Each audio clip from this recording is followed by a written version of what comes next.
बार फिर आप सभी का स्वागत है आपके अपने चैनल में। आपके सहयोग एवं प्यार के लिए आप सभी को बहुत बहुत धन्यवाद। ठीक है, जिस तरीके से आपने मेरे ऊपर विश्वास जताया है उसके लिए मैं आप सभी को तहे दिल से धन्यवाद देना चाहता हूँ और साथ ही साथ मैं आप लोगों को बधाइयाँ भी देना चाहता हूँ क्योंकि आज इस चैनल ने 300 सब्सक्राइबर कंप्लीट कर लिया है। हम सभी लोगों के लिए एक अचीवमेंट है। ठीक है, तो इसलिए मैं आप लोगों को भी इसका बधाई का पात्र समझता हूँ। आज का जो टॉपिक होने वाला है वो है आपका रिएक्शन इंटरमीडिएट। ठीक है, जो हम डिटेल्ड चर्चा करेंगे रिएक्शन इंटरमीडिएट के बारे में। ठीक है, तो चलिए शुरू करते हैं। तो आज मैं बात करने वाला हूँ रिएक्शन इंटरमीडिएट एंड उसमें जो इंक्लूसिव नेम रिएक्शंस हैं उनके बारे में। ठीक है, तो सबसे पहला हमारा एक क्वेश्चन बनता है कि रिएक्शन इंटरमीडिएट है क्या। ठीक है, तो उसको समझने के लिए हम ये देखें कि जो एक ऑर्गेनिक रिएक्शन होती है जिसमें राइट हैंड साइड में हम क्या लेते हैं, reactant mean substrate and reagent लेते हैं और लेफ्ट हैंड साइड में क्या बनता है आपका प्रोडक्ट फॉर्मेशन। ठीक है, इन दोनों के मध्य में कुछ रिएक्टिव स्पीसीज फॉर्मेशन होता है। उन रिएक्टिव स्पीसीज को हम बोलते हैं क्या, transition state and reactive intermediates. ठीक है, तो अब इसको हम थोड़ा समझेंगे पोटेंशियल एनर्जी सरफेस डायग्राम से। तो देखिए ये पोटेंशियल एनर्जी सरफेस डायग्राम है। यहाँ पे देखो मैंने राइट हैंड साइड में लिया हुआ सबस्ट्रेट या इसको हम बोलते हैं क्या, रिएक्टेंट मॉलिक्यूल्स, जिसमें हम सबस्ट्रेट और रिएजेंट लेते हैं, दोनों रिएक्ट करता है। ठीक है, ये पर्टिकुलर एक्टिवेशन एनर्जी को क्रॉस करेगा, देन यहाँ पे क्या होगा, ट्रांजिशन फर्स्ट जाएगा reactive intermediate formation, then reactive intermediate से क्या बनेगा ट्रांजिशन सेकंड। ठीक है, और ट्रांजिशन सेकंड से क्या बन जाएगा आपका प्रोडक्ट, जो कहां पर है, ये आपका लेफ्ट साइड में। ठीक है, देखो भाई इनको समझना भी बहुत ज्यादा जरूरी है क्योंकि इनको समझ के ही हम बता पाएंगे कि प्रोडक्ट का डायरेक्शन क्या होगा। तो आज हम बहुत चर्चा करने वाले हैं रिएक्टिव इंटरमीडिएट के बारे में। मेनली जो हम रिएक्टिव इंटरमीडिएट पढ़ते हैं वो 7 टाइप के हैं। वो कौन कौन से हैं, पहला है आपका कार्बोकेटाइन या जिसको हम बोलते हैं कार्बोनियम, दूसरा होता है कार्बो एनाइन जिसको हम बोलते हैं कार्बेनियम, तीसरा होता है आपका फ्री रेडिकल, चौथा है आपका क्या बेंजाइन, फिफ्थ है नाइट्रीन एंड सिक्स्थ है कार्बीन। एक और हम रिएक्टिव इंटरमीडिएट पढ़ते हैं वो है आपका एलाइड। ठीक है, तो एलाइड में आप पढ़ोगे phosphorus allied and sulphur allied, तो इनको भी हमको डिटेल में डिस्कस करना है। ठीक है, एक हम समरी बना लेते हैं कि जितने हमने रिएक्टिव इंटरमीडिएट में इसको हमने डिवाइड किया है, ठीक है, कितने 7 कैटेगरी में, तो हम इनके बारे में क्या क्या हमको डिस्कस करना है। क्योंकि हम इंडिविजुअल जब हम रिएक्टिव इंटरमीडिएट की चर्चा करेंगे तो हमको ध्यान रहे कि हमको क्या क्या इसमें स्टडी करना है। ठीक है, तो देखो सबसे पहले हमको पढ़ना है इसका क्या, formation of reactive intermediate, then structure and nature of reactive intermediate. ठीक है, इसको भी समझना बहुत जरूरी है। फिर बात आ जाती है क्लासिफिकेशन। ठीक है, then relative stability of particular reactive intermediate. ठीक है, तो ये जो पॉइंट है आपका रिलेटिव स्टेबिलिटी का, ये सबसे ज्यादा महत्वपूर्ण है और इसको आपको बहुत ध्यान से समझना है। ठीक है, फिर जो लास्ट आता है वो क्या है आपका इंक्लूसिव नेम रिएक्शंस। तो पर्टिकुलर जो हम इंटरमीडिएट की बात करेंगे वहां पर जो जो नेम रिएक्शन इंक्लूड हो रही है तो उसको भी हमको डिस्कस करना है। अब हम चर्चा करने वाले हैं वो क्या होगा आपका कार्बोकेटाइन के बारे में। ठीक है, तो इसको हम स्टेप बाय स्टेप डिस्कस करते हैं। तो अभी हमने देखा टाइप्स ऑफ रिएक्टिव इंटरमीडिएट। अब हम इंडिविजुअल कार्बोकेटाइन की हम बात करते हैं। तो कार्बोकेटाइन में हमने बताया था किस तरीके से हमको ऑर्डर फॉलो करना है। सबसे पहले हम पढ़ेंगे क्या कि उसका फॉर्मेशन कैसे होता है। तो आपको पता है कि एनाइन और कैटाइन का फॉर्मेशन कब होता है, जो कोवैलेंट बॉन्ड होता है उस कोवैलेंट बॉन्ड में क्या होगा, हाइड्रोलिटिक फिजन होगा। हाइड्रोलिटिक फिजन से क्या होता है, एनाइन एंड कैटाइन का फॉर्मेशन होता है। तो जब यहाँ पर हाइड्रोलिटिक फिजन होगा तो हाइड्रोलिटिक फिजन से क्या बनेगा आपका कार्बोकेटाइन। ठीक है, अब इस कार्बोकेटाइन में आपको समझना होगा कि total number of balance electron कितने होंगे जी। पहले यहाँ पर बैलेंस इलेक्ट्रॉन 8 था, अब बचा है कितना 6। समझ में आ रहा है। अच्छा जी, इसको हम देखते हैं क्या स्ट्रक्चर से समझेंगे कि कैसे इसमें 6 इलेक्ट्रॉन हो गया 8 इलेक्ट्रॉन से। ठीक है, देखो अब जब मैं इसके स्ट्रक्चर और नेचर की बात करता हूं तो स्ट्रक्चर में देखो यही इसका ऑर्बिटल रिप्रेजेंटेशन होगा टेट्राहेड्रल मॉलिक्यूल का। जब यहाँ से लिविंग ग्रुप X माइनस के फॉर्म में निकलेगा और 2 इलेक्ट्रॉन लेके जाएगा। ठीक है, तो अभी ये क्या था, हाइब्रिड ऑर्बिटल था। तो जैसे ही 2 इलेक्ट्रॉन लेके गया तो hybrid orbital convert into back and p orbital. ठीक है। तो ये जो वैकेंट पी ऑर्बिटल होता है, यहाँ पे 2 इलेक्ट्रॉन की क्या होती है, डेफिशिएंसी होती है। जब हम बात करेंगे इसके ज्योमेट्री की, तो ये टेट्राहेड्रल क्या था, पहले सबस्ट्रेट था, और टेट्राहेड्रल से किसमें चेंज हो जा रहे हैं, ट्राइगोनल प्लेनर में। क्यों हो जा रहा है, क्योंकि 2 इलेक्ट्रॉन कौन लेके चला गया, आपका लिविंग ग्रुप, और अब उसके पास कितने टोटल 6 इलेक्ट्रॉन, 6 वैलेंसी इलेक्ट्रॉन बचते हैं। तो मैक्सिमम डिस्टेंस पे ये क्या करेगा, अपने आप को स्टेबल करेगा। अब नेचर की अगर मैं बात करूं तो ये होता है इलेक्ट्रोफिलिक इन नेचर। क्यों होता है, क्योंकि यहाँ पर डेफिशिएंसी है 2 इलेक्ट्रॉन की। मैं इसको लुईस एसिड भी बोल सकता हूं, क्योंकि लुईस एसिड का आपको डेफिनेशन पता है, lone pair of electron acceptor क्या होता है, लुईस एसिड। तो यहाँ पर 2 इलेक्ट्रॉन की कमी है ना, 2 इलेक्ट्रॉन को ले सकता है, इसलिए क्या होगा, लुईस एसिड की तरह भी बिहेव करता है। बात समझ में आ रही है। For the classification of carbocation, तो इनको हम लोग 5 कैटेगरी में डिवाइड किया है। तो मिथाइल कार्बोकैटायन, तो मिथाइल कार्बोकैटायन में क्या होगा, यहाँ पर किसी भी प्रकार का कार्बन कार्बन बॉन्ड नहीं होगा, क्योंकि मैं इसको क्लासिफिकेशन किस बेसिस पे कर रहा हूँ, नंबर ऑफ कार्बन के बेसिस पे कर रहे हैं। तो कार्बन के बेस पे अगर आप करते हो तो यहाँ पे कोई भी कार्बन से अटैच नहीं है ना, तो ये सारे के सारे क्या कहलाएंगे, आपके मिथाइल कार्बोकैटायन कहलाएंगे। ठीक है। फिर सेकंड आता है आपका प्राइमरी कार्बोकैटायन। यहाँ पे क्या होगा, एक कार्बन कार्बन बॉन्ड होगा। देखो यहाँ पर ये CH2 है, जुड़ा हुआ CH3, तो ये क्या हो जाएगा आपका प्राइमरी कार्बोकैटायन। यहाँ पे भी आप देख रहे हो ये CH2 है, जुड़ा हुआ है क्या, ये साइक्लोहेक्साइल मॉलिक्यूल। ठीक है। तो ये क्या हो जाएगा आपका, ये भी प्राइमरी है, ये भी प्राइमरी कार्बोकैटायन होगा। फिर सेकंड होता है आपका सेकेंडरी कार्बोकैटायन। देखो इसको भी 1 डिग्री कार्बोकैटायन भी बोल देते हैं, तो भी बात सेम हो, ये हो जाएगा आपका 2 डिग्री कार्बोकैटायन। ठीक है।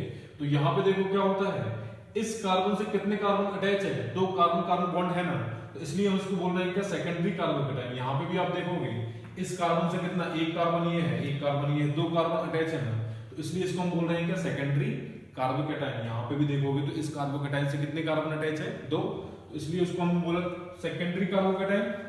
यहाँ इसमें है क्या, 3 डिग्री कार्बोकैटायन या टर्सरी कार्बोकैटायन। अच्छा जी, यहाँ पे देखोगे इस कार्बोकैटायन से कितने कार्बन कार्बन बॉन्ड होते हैं, 3 कार्बन कार्बन बॉन्ड जुड़ा होगा, इसलिए इसको हम बोल रहे हैं क्या, टर्सरी कार्बोकैटायन। ये भी टर्सरी कार्बोकैटायन का एग्जांपल है ये भी। ठीक है।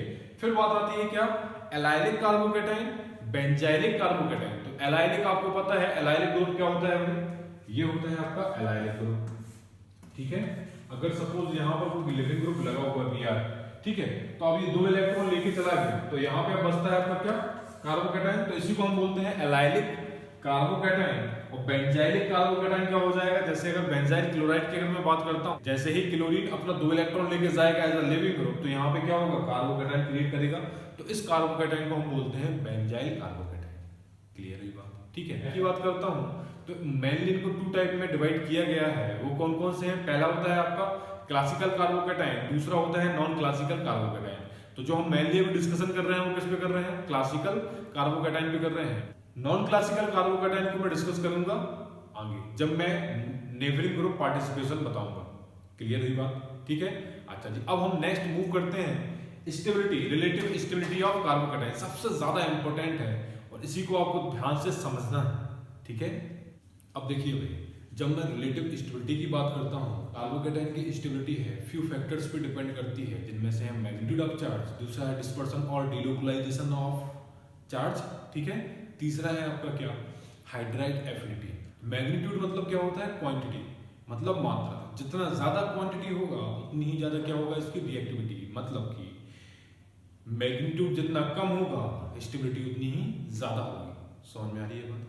सेकंड है आपका क्या, डिस्पर्सन और डिलोकलाइजेशन। या डिस्पर्सन जितना ज्यादा होगा चार्ज का, उसका मैग्नीट्यूड या चार्ज का जो क्वांटिटी है उतनी ही कम होगी, और जितना ज्यादा क्वांटिटी कम होगी उसकी स्टेबिलिटी उतनी ही ज्यादा होती है। ठीक है।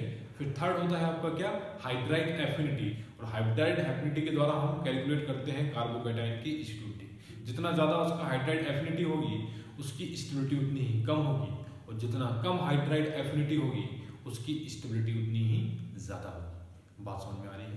तो इनमें रिलेशन क्या होता है तीनों में स्टेबिलिटी का, तो स्टेबिलिटी का रिलेशन मैग्नीट्यूड में होता है इनवर्सली का। ठीक है। और डिस्पर्सन ऑफ चार्ज में होता है डायरेक्टली प्रोपोर्शनल का। ठीक है। जैसे जैसे चार्ज डिस्पर्स होगा स्टेबिलिटी उतनी ही ज्यादा बढ़ेगी, मैग्नीट्यूड जितना कम होगा स्टेबिलिटी उतनी ही ज्यादा होगी। फिर आता है हाइड्राइड एफिनिटी का। तो हाइड्राइड एफिनिटी का और स्टेबिलिटी का भी क्या होता है रिलेशन, डायरेक्टली नहीं होता है, इनवर्सली प्रोपोर्शनल का होता है। जितना कम हाइड्राइड एफिनिटी होगा स्टेबिलिटी उतनी ही ज्यादा होगी। कुछ मॉलिक्यूल हैं, इन मॉलिक्यूल में देखो मैंने हाइड्राइड एफिनिटी आपको बताया है, इसके द्वारा मैं बता पाऊंगा कि मतलब कौन सा कार्बोकेटाइन कितना ज्यादा स्टेबल होगा। ठीक है, कैलकुलेटेड वैल्यू है ये, समझ में आ रहा है। ठीक है, डिफरेंट कार्बोकेटाइन आप जनरेट हो रहा है तो वहां आप बता पाओगे कि कौन सा कार्बोकेटाइन ज्यादा स्टेबल होगा, तो उसके पीछे जो फैक्टर्स होंगे तो वही हम फैक्टर्स के द्वारा उसको बता पाएंगे। तो हम स्टेप बाय स्टेप 1 बाय 1 इसको हम कंप्लीट करते हैं। चलिए सबसे पहले मैं अगर बात करूं इंडक्टिव इफेक्ट की, तो चूंकि इंडक्टिव इफेक्ट, रेजोनेंस और हाइपर कॉन्जुगेशन ये हम पहले डिस्कस कर चुके हैं। ये है आपका क्या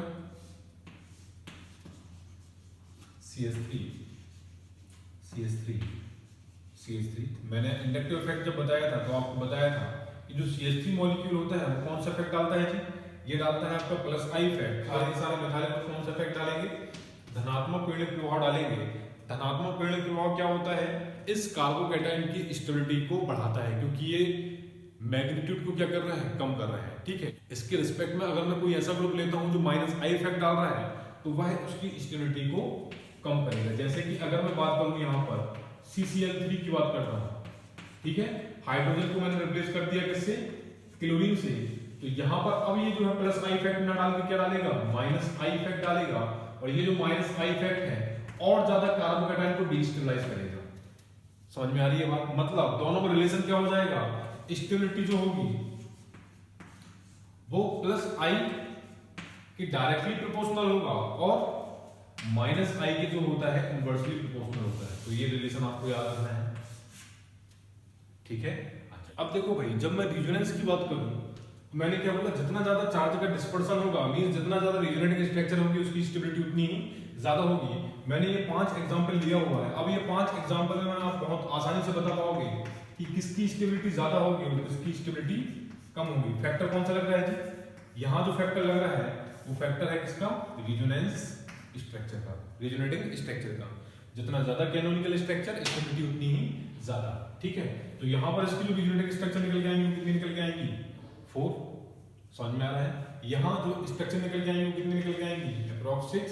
यहाँ पर जो निकल के आएंगी वो कितनी होगी, 3, और यहाँ जो निकलेगा वो कितना निकलेगा, 2 निकलेगा। ठीक है, और यहाँ जो रेजोनेटिंग स्ट्रक्चर निकलेंगी वो अप्रॉक्स कितना निकलेगा। तो मैंने क्या बोला, जितना ज्यादा रेजोनेटिंग स्ट्रक्चर उतनी ही ज्यादा स्टेबिलिटी। तो इसका फिफ्थ का स्टेबिलिटी सबसे ज्यादा होगा, देन फिर किसका होगा जी, फिर सेकंड का होगा, सेकंड के बाद फिर किसका होगा जी, यहाँ फर्स्ट है। ठीक है, क्योंकि इसकी रेजोनेटिंग स्ट्रक्चर कितना है, 4। ठीक है, इसके बाद आ जाएगा आपका कौन सा, थर्ड। ठीक है, देन इसके बाद आ जाएगा आपका कौन सा, सेकंड।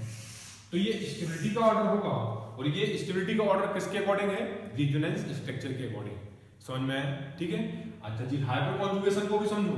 हाइपर कॉन्जुगेशन में भी क्या होता है, जितना ज्यादा हाइपर कॉन्जुगेशन स्ट्रक्चर, देखो ये 3 कार्बोकेटाइन है, ये टर्सरी कार्बोकेटाइन है, ये सेकेंडरी कार्बोकेटाइन है, और ये प्राइमरी कार्बोकेटाइन है। तो यहाँ 3 ग्रुप इंडक्टिव इफेक्ट डाल रहा है, 2 ग्रुप इंडक्टिव इफेक्ट डाल रहा है, और यहाँ पर 1 ग्रुप इंडक्टिव इफेक्ट डाल रहा है। तो अकॉर्डिंग टू इंडक्टिव इफेक्ट इनका ऑर्डर क्या हो जाएगा, ये हो जाएगा। ठीक है, और हाइपर कॉन्जुगेशन वाला जब कॉन्सेप्ट डालता हूं तो यहाँ पे क्या हो जाएगा, sp2 हाइब्रिडाइज्ड कार्बन के रिस्पेक्ट में अल्फा हाइड्रोजन। ठीक है, कितना है, 3, यहाँ पे भी 3 है, यहाँ पे भी 3 है। ठीक है, तो टोटल जो हाइपर कॉन्जुगेशन स्ट्रक्चर निकल के आएगी वो इसकी कितनी निकल के आएगी, 10। यहाँ निकल के आएगा 7, और यहाँ जो निकल के आएगा वो कितना निकल के आएगा, 4। तो इनका जो स्टेबिलिटी का ऑर्डर होगा वही क्या होगा, सेम होगा। ठीक है, मतलब कि इस एल्काइल कार्बोकेटाइन में कौन कौन से फैक्टर लग रहा है, इंडक्टिव इफेक्ट वाला फैक्टर लग रहा है और हाइपर कॉन्जुगेशन वाला फैक्टर लग रहा है। ठीक है, तो दोनों फैक्टर द्वारा क्या हो रहा है, स्टेबलाइज हो रहा है। समझ में आया। देखो अब मैं बात कर रहा हूं हाइब्रिडाइजेशन की। तो हाइब्रिडाइजेशन में क्या होता है, देखो भाई,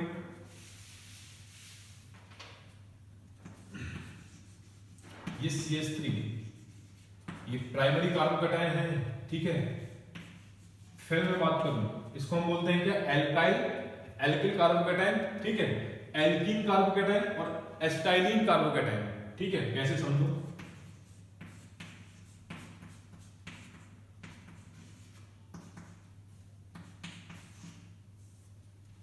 अब यहां पर देखो हाइब्रिडाइजेशन कैसे डिसाइड करेगा इसकी स्टेबिलिटी को।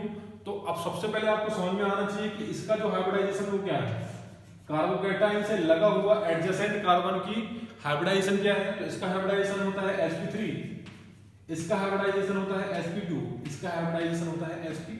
ठीक है, तो आपको पता है कि sp में परसेंटेज s कैरेक्टर कितना होता है 50%, sp2 में कितना होता है 33.3%, sp3 में होता है कितना 25%। तो जितना ज्यादा परसेंटेज s कैरेक्टर होगा उसकी इलेक्ट्रोनेगेटिविटी उतनी ही ज्यादा होती है, और इलेक्ट्रोनेगेटिविटी जितनी ज्यादा होगी वो कार्बोकैटायन को उतना ही ज्यादा डीस्टेबलाइज करेगा। समझ में आ रहा है?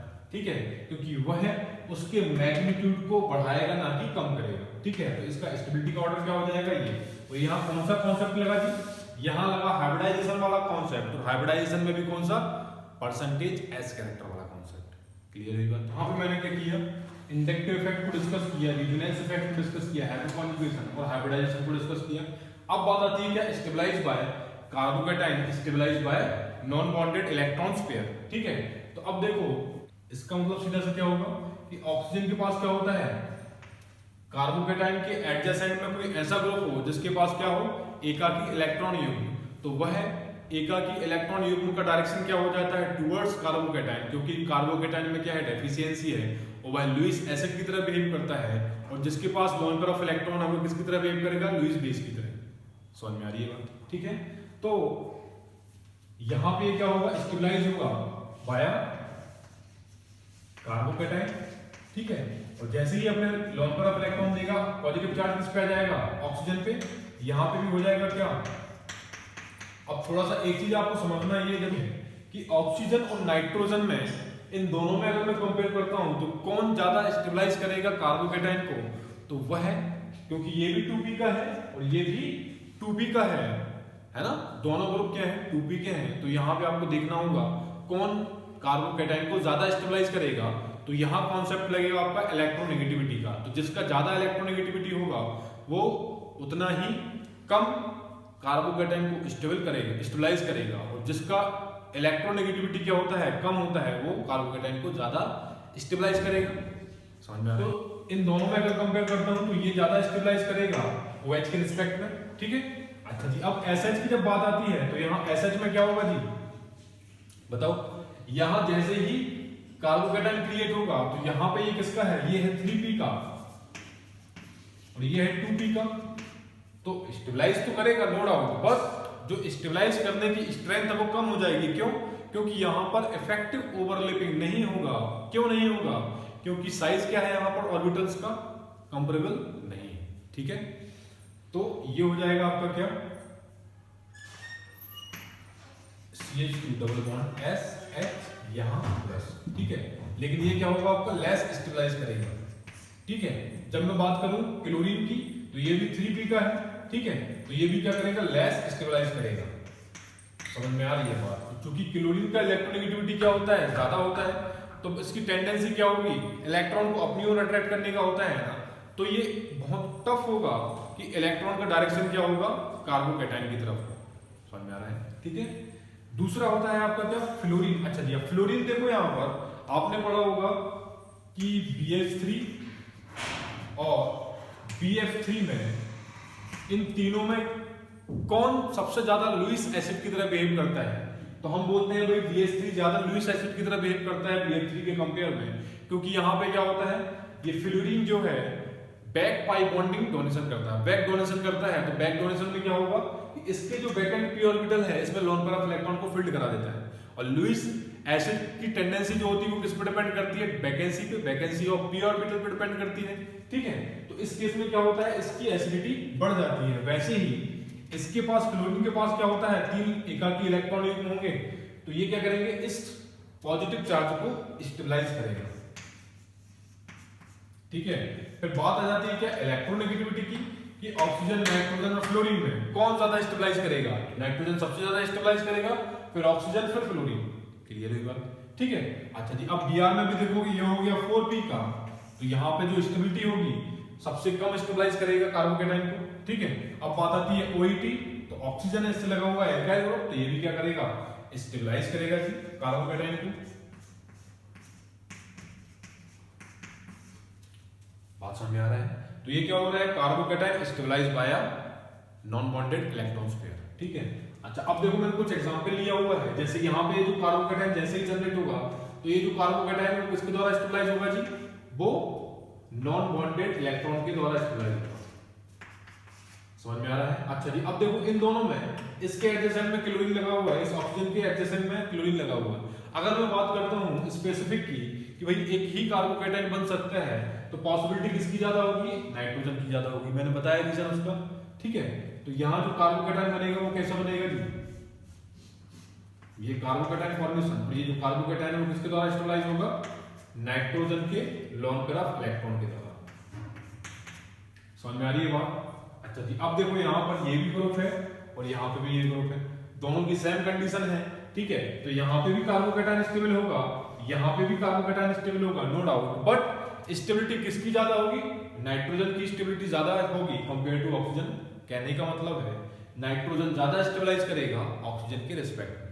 ऐसे ही है जाओ सल्फर, तो सल्फर किसका हो गया? 3p का हो गया, तो कार्बोकैटायन को क्या करेगा? ये उतना ज्यादा स्टेबलाइज नहीं करेगा, ध्यान रखना इस बात को, ठीक है। ये लेस स्टेबलाइज करेगा।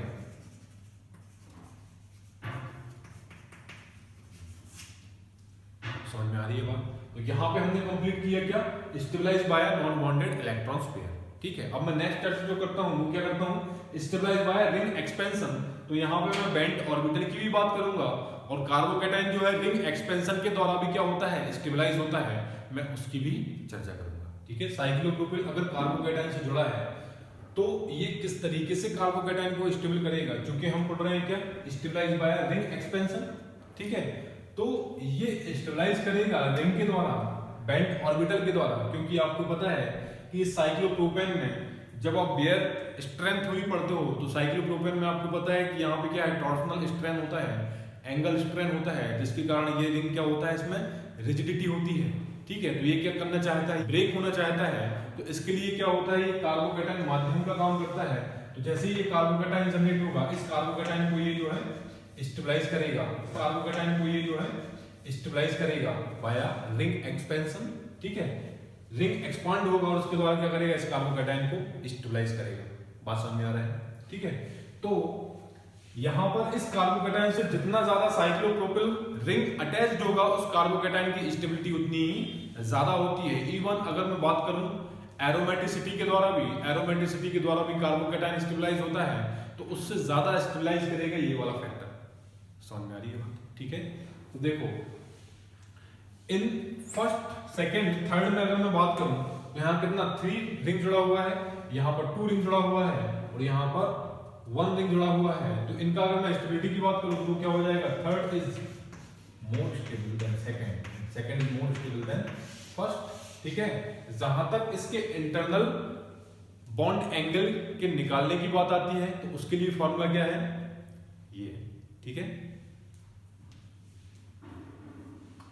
अच्छा देखो कुछ एग्जांपल और लिया हुआ है, इन एग्जांपल को समझो कि यहाँ पे देखो कार्बोकैटायन जनरेट हो रहा है, लेकिन इसके एडजेसेंट में क्या है? साइक्लोप्रोपिल रिंग है। तो ये रिंग क्या हो जाएगा? ये एक्सपेंड, ये देखो इसके रिस्पेक्ट में क्या है? कार्बोकैटायन है, तो ये वाला रिंग क्या हो जाएगा? एक्सपांड हो जाएगा, और एक्सपांड होने के बाद क्या हो जाएगा? 5 मेंबर्ड रिंग का फॉर्मेशन करेगा। तो जैसे ही बॉन्ड यहाँ से 2s के पास आ गया क्या? कार्बोकैटायन। तो primary carbocation convert into secondary carbocation first, and ring जो स्ट्रेन क्रिएट कर रहा था वो स्ट्रेन अब क्या हो गया? कम हो गया। क्यों? क्योंकि 4 मेंबर्ड से किसमें कन्वर्ट हो गया? 5 मेंबर्ड में, ठीक है। यहाँ पे देखोगे कि यहाँ 5 मेंबर्ड रिंग है, लेकिन इसके एडजेसेंट पोजीशन पे क्लोरीन ग्रुप लगा हुआ है। तो ये जो कार्बोकैटायन जनरेट हो रहा है, तो ये कार्बोकैटायन कैसे स्टेबलाइज होगा? Primary carbocation stabilize by ring expansion, ठीक है। जैसे रिंग एक्सपेंशन होगा तो यहाँ पे क्या बन जाएगा आपका? 6 मेंबर्ड रिंग, सेकेंडरी कार्बोकैटायन बन जाएगा, ठीक है। तो ये स्टेबल, इसकी स्टेबिलिटी जो होगी इससे ज्यादा होगा। समझ में आ रहा है? आपको देखना है कि पॉसिबिलिटी अगर रिंग एक्सपेंशन की है तो वहां पे कार्बोकैटायन उसके द्वारा भी स्टेबलाइज होगा। समझ में आ रहा है बात? ठीक है। तो रिंग फ्लेक्सिबिलिटी किस पे डिपेंड कर रहा है? साइज ऑफ कैविटी, ठीक है। तो कैविटी जितनी ज्यादा होगी स्टेबिलिटी उतनी ही ज्यादा होगी। तो यहां देखोगे आप फर्स्ट वाले में, तो फर्स्ट वाले में आप देख रहे होगे कि इसमें अगर देख रहे हो आप तो कार्बोकैटायन कहां पर है? यहाँ ब्रिज हेड पर है। यहाँ पर कहां है? ब्रिज्ड कार्बन पर। तो यहाँ पे भी क्या है? कहां पर है? ब्रिज्ड कार्बन पर। तो अब डिफरेंस कहां है? हम ये देखते हैं कि अगर कार्बोकैटायन ब्रिज हेड कार्बन पर है तो उसकी स्टेबिलिटी सबसे कम होती है। क्यों होती है? क्योंकि अगर कोई मॉलिक्यूल रिजिड है और वहां ब्रिज हेड पोजीशन पर अगर कार्बोकैटायन आता है तो सबसे मेन जो शर्त होता है कार्बोकैटायन का, क्या कि कार्बोकैटायन मस्ट बी प्लेनर। इस ब्रिज हेड कार्बन में क्या होगा कि जब मैं प्लेन में लाने की कोशिश करूंगा तो ये कार्बोकैटायन क्या होगा, प्लेन में नहीं आएगा। ठीक है, तो इसका जो स्टेबिलिटी होती है वो क्या होती है, सबसे कम होती है। किसके रिस्पेक्ट में, ब्रिज्ड कार्बन के रिस्पेक्ट में। ठीक है, अब ब्रिज्ड कार्बन पे भी देखोगे ये CH2 कार्बन है, इसके एक पोजीशन पे ब्रिज्ड कार्बन है और एक पोजीशन पे क्या है, ब्रिज हेड कार्बन है। लेकिन इस कार्बोकैटायन के रिस्पेक्ट में क्या है, दोनों पोजीशन पे क्या है, ब्रिज हेड जुड़ा हुआ है ना। तो इन तीनों में अगर स्टेबिलिटी की बात करें तो स्टेबिलिटी किसकी ज्यादा होगी, सबसे ज्यादा सेकंड की स्टेबिलिटी सबसे ज्यादा होगी। देन फिर किसका होगा, थर्ड का। और जो ब्रिज हेड वाला कार्बोकैटायन है उसकी स्टेबिलिटी सबसे कम होगी। Got it. ठीक, फिर और सेकंड एग्जांपल में यहां पे भी देख लो, सारे एग्जांपल लिए हुए। यहां पे क्या है, ब्रिज हेड कार्बन पर कार्बोकैटायन का फॉर्मेशन हो रहा है। अब यहां जो कॉन्सेप्ट लगेगा वो किसका लगेगा, रिंग की कैविटी का। ठीक है, कैविटी जितनी बड़ी होगी स्टेबिलिटी उतनी ही ज्यादा होगी, क्योंकि वहां पर रिंग फ्लेक्सिबिलिटी उतनी ही ज्यादा होगी। इन चारों में आप जब देख रहे हो तो यहाँ पर रिंग फ्लेक्सिबिलिटी होगी वो सबसे कम होगा। ठीक है, तो अब हम यहाँ देख सकते हैं कि इसकी स्टेबिलिटी जो होगी सबसे कम होगी थर्ड वाले की। ठीक है, थर्ड वाले के बाद देख रहे हो फोर्थ वाले की। ठीक है, समझ आ रही बात, क्योंकि ये क्या है आपका 4 मेंबर रिंग है। यहाँ पे भी क्या है 5 मेंबर रिंग है, और यहाँ पे क्या है 6 मेंबर रिंग है, और यहाँ पर क्या है 5 मेंबर और 5 मेंबर रिंग है, और यहाँ 5 मेंबर एंड 4 मेंबर रिंग है। ठीक है, तो इसके बाद किसका आ जाएगा, इसके बाद जो स्टेबल होगा वो कौन सा होगा, फर्स्ट है ना। सबसे ज्यादा जो स्टेबल होगा वो कौन सा होगा जी, second is more stable than first is more stable than fourth and fourth is more stable than third. इन इसका देखो तो यहाँ पे भी जो कैविटी का साइज होगा एडवेंटाइन में सबसे ज्यादा होता है, इसलिए इसकी स्टेबिलिटी क्या होगी, सबसे ज्यादा होगा। उसके बाद आ जाएगा किसका, ये कार्बोकैटायन। ठीक है, फिर हो जाएगा आपका फर्स्ट, देन आपका आ जाएगा थर्ड। तो समझ में आया कौन सा कॉन्सेप्ट लगा यहाँ पर, रिंग फ्लेक्सिबिलिटी वाला, कैविटी वाला। जितना कम कैविटी स्टेबिलिटी उतनी ही कम, जितना ज्यादा कैविटी उसकी स्टेबिलिटी उतनी ही ज्यादा। मतलब साइज ऑफ कैविटी पे डिपेंड करती है सारी बातें। ठीक है, मैं कुछ एग्जांपल और लिया हूँ, इससे हम समझेंगे कैसे ग्रुप शिफ्ट के द्वारा यहाँ पे कार्बोकैटायन स्टेबलाइज होता है। ठीक है, अच्छा जी, यहाँ जो आप कार्बोकैटायन देख रहे हो वो क्या है, प्राइमरी कार्बोकैटायन है, लेकिन इसकी स्टेबिलिटी सबसे ज्यादा होती है। क्यों होती है स्टेबिलिटी ज्यादा, क्योंकि यहाँ पे जो हाइड्राइड है वो हाइड्राइड 1 to हाइड्राइड यहाँ शिफ्ट होता है। अच्छा जी, शिफ्ट होने के बाद क्या चेंजेस आता है, शिफ्ट होने के बाद यहाँ जो चेंजेस आता है वो क्या आता है कि ये कन्वर्ट हो जाता है CH3 और यहाँ बनता है कार्बोकैटायन। मतलब non aromatic compound convert into aromatic compound. किसमें चेंज हो रहा है जी, एरोमेटिक कंपाउंड में चेंज हो रहा है। मतलब यहाँ ये रिंग जो है साइक्लोप्रोपीन रिंग जितना ज्यादा जुड़ा होगा इस कार्बोकैटायन की स्टेबिलिटी उतनी ही ज्यादा होगी, क्योंकि स्टार्च डिस्पर्सन उतना ही ज्यादा होगा। समझ में आ रही है? ठीक है, कौन सा फैक्टर लगा यहाँ पर, एरोमेटिसिटी वाला। समझ में आ रहा है? अच्छा जी, अब फिर यहाँ देखोगे तो इसकी इन तीनों में इसकी स्टेबिलिटी का ऑर्डर क्या हो जाएगा, हो जाएगा स्टेबिलिटी का ऑर्डर। ठीक, अच्छा जी, कुछ एग्जांपल मैंने यहाँ दिया हुआ है। देखो यहाँ कौन सा कार्बोकैटायन है, ये 1 डिग्री कार्बोकैटायन है, लेकिन यहाँ अगर ग्रुप शिफ्ट हो जा रहा है, ये मिथाइल ग्रुप शिफ्ट हो जा रहा है, तो ये 1 डिग्री कार्बोकैटायन किसमें चेंज हो जाएगा जी, 1 degree carbocation change into tertiary carbocation. ठीक है, तो यहाँ क्या होगा, ग्रुप शिफ्टिंग के द्वारा यहाँ पर टर्सरी कार्बोकैटायन में चेंज होगा। अच्छा जी, यहाँ आप देखोगे मोस्ट इंपोर्टेंट क्वेश्चन, यहाँ आप देख रहे हो तो ये भी क्या है, बहुत इंपॉर्टेंट है, थोड़ा ध्यान से समझो इसको। जब यहाँ से ये ग्रुप शिफ्ट होता है 1 2 पोजीशन पर, तो ये क्या हो गया, रिंग एक्सपेंशन हो रहा है। ठीक है, 1 2 शिफ्टिंग हो रही है, साथ साथ क्या हो रहा है, यहाँ पर रिंग एक्सपेंशन हो रहा है। 5 मेंबर किसमें कन्वर्ट हो जा रहा है, बोलो जी, 6 मेंबर में। ठीक है, और जैसे इस कार्बन से जैसे ही यहाँ एक चीज और देख रहे होगे, इसके एडजेसेंट पोजीशन पे लगा हुआ है क्या, 4 मेंबर रिंग। फर्दर ये क्या हो जाएगा, आपको 1 2 शिफ्टिंग होगा ग्रुप का। फिर यहाँ पे क्या हो रहा है, फिर से यहाँ रिंग एक्सपांशन हो जाएगा, और यहाँ पे जो जनरेट होगा वो क्या हो जाएगा आपका,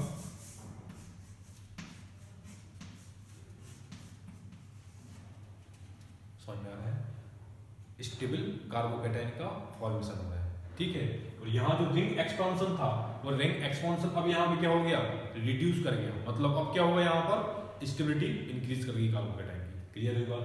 अच्छा जी, यहाँ पे देखिएगा तो यहाँ पे टर्सरी कार्बोकैटायन है, बट अगर मैं यहाँ से मिथाइल ग्रुप शिफ्ट करा देता हूँ, अगर फेनिल ग्रुप अगर शिफ्ट हो रहा है तो एट द सेम जो कार्बोकैटायन है वैसे ही स्ट्रक्चर जनरेट होगी। लेकिन अगर मैं यहाँ से मैथिल ग्रुप 1 2 शिफ्ट करा रहा हूँ तो यहाँ पे क्या बन जाएगा भाई, यहाँ हो जाएगा आपका पीएच और ये हो जाएगा ये ग्रुप।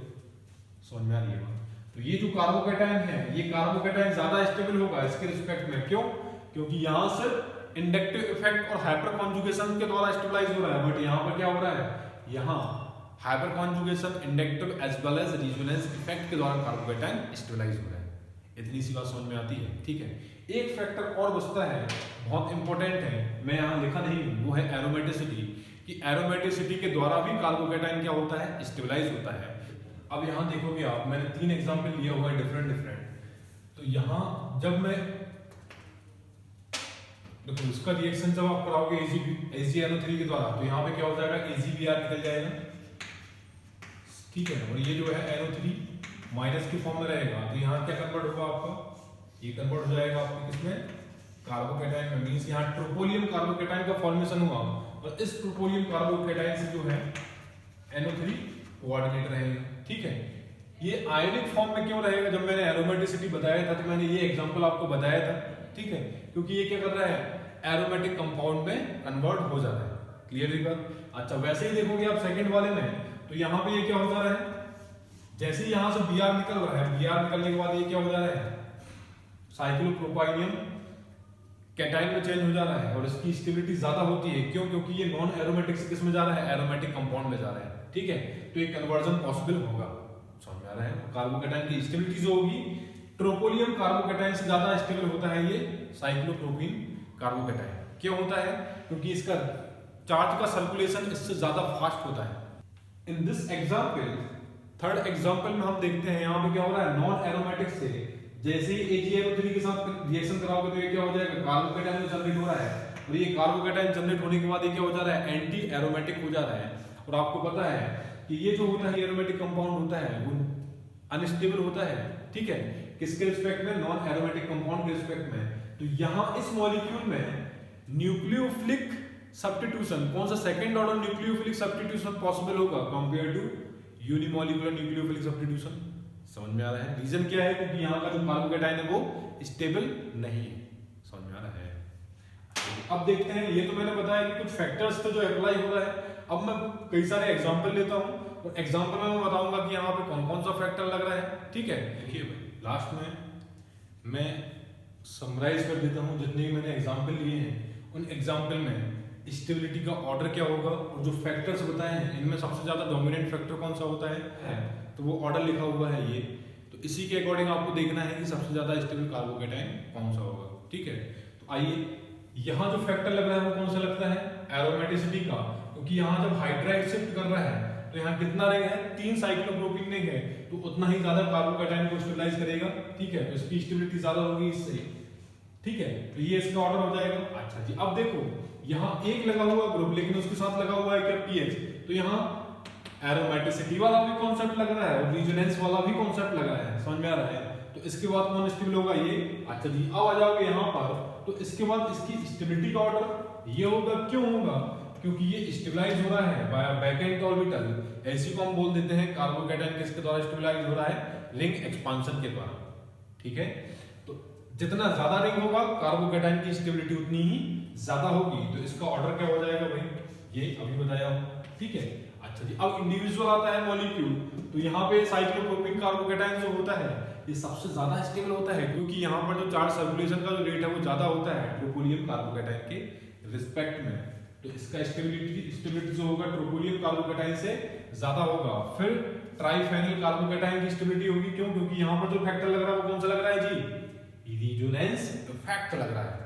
यहाँ पे भी रेजोनेंस, जितना ज्यादा रेजोनेटिंग स्ट्रक्चर स्टेबिलिटी उतनी ही ज्यादा ही। तो यहाँ 4 रेजोनेटिंग स्ट्रक्चर मिलेगा, यहाँ पे भी 4 रेजोनेटिंग स्ट्रक्चर मिलेगा, ठीक है। तो इसकी स्टेबिलिटी क्या हो जाएगी, ये हो जाएगी। और मैंने बताया था कि साइक्लिक के रिस्पेक्ट में, साइक्लिक के रिस्पेक्ट में साइक्लिक क्या होता है, ज्यादा स्टेबल होता है, जब मैंने रेजोनेंस की चर्चा किया था, ठीक है। तो इसके बाद किसकी स्टेबिलिटी होगी, tertiary carbocation alkyl carbocation factor कौन सा लग रहा है, inductive effect as well as hyperconjugation, ठीक है। तो यहाँ जितने ज्यादा ग्रुप होंगे एल्काइल ग्रुप, उसकी स्टेबिलिटी उतनी ही ज्यादा होगी, ठीक है। यहाँ 2 ग्रुप लगा हुआ है, यहाँ 1 ग्रुप लगा हुआ है, यहाँ देखो मिथाइल कार्बोकेटाइन है। अब बात आ जाती है क्या, विनाइल कार्बोकेटाइन में ये जो CH2 ग्रुप है ये क्या कर रहा है, डीस्टेबलाइज कर रहा है, क्योंकि ये कौन सा इफेक्ट डाल रहा है, -I इफेक्ट डाल रहा है, ठीक है। इसके बाद स्टेबिलिटी किसकी होगी, इसकी। उसके बाद एसिटाइलिन कार्बोकेटाइन की होगी, ठीक है। अच्छा जी, Cl3 जुड़ा होगा तो ये सबसे ज्यादा अनस्टेबल होगा, क्योंकि ये क्या डालेंगे 3 ग्रुप, ये -I इफेक्ट ग्रुप डाले, -I इफेक्ट डालेगा। -I इफेक्ट क्या करेगा, उसके मैग्नीट्यूड को और ज्यादा बढ़ाएगा, और अगर मैग्नीट्यूड इंक्रीज कर रहा है तो उसकी स्टेबिलिटी उतनी ही ज्यादा कम होगी। तो मैंने जो अभी बताया कार्बोकेटाइन के बारे में, किन किन बातों पे डिपेंड कर रहा है, मैग्नीट्यूड पे डिपेंड कर रहा है, हाइड्राइड एफिनिटी पे डिपेंड कर रहा है, और डीलोकलाइजेशन ऑफ चार्ज पे डिपेंड कर रहा है, ठीक है। तो रिलेशन क्या होगा इनमें, मैग्नीट्यूड जितना कम स्टेबिलिटी उतनी ही ज्यादा, डीलोकलाइजेशन जितना ज्यादा स्टेबिलिटी उतनी ही ज्यादा, हाइड्रेशन एफिनिटी जितनी कम स्टेबिलिटी उतनी ही ज्यादा। कुछ मैंने फैक्टर्स बताए, फैक्टर के अकॉर्डिंग आप बता पाओगे कि कौन सा कार्बोकेटाइन ज्यादा स्टेबल होगा, ठीक है। तो स्टेबिलिटी ऑफ कार्बोकेटाइन पढ़ना क्यों जरूरी था, क्योंकि जब आप न्यूक्लियोफिलिक सब्स्टिट्यूशन और इलेक्ट्रोफिलिक सब्स्टिट्यूशन पढ़ोगे तो वहां आपको समझ में आएगा कि कहां फर्स्ट ऑर्डर रिएक्शन होगा और कहां सेकंड ऑर्डर रिएक्शन होगा। जहां स्टेबल कार्बोकेटाइन का फॉर्मेशन होगा वहां फर्स्ट ऑर्डर, और जहां लेस स्टेबल कार्बोकेटाइन का फॉर्मेशन हो रहा होगा वहां पर सेकंड ऑर्डर। क्लियर हुई बात? तो आज के लिए इतना ही, बहुत बहुत धन्यवाद।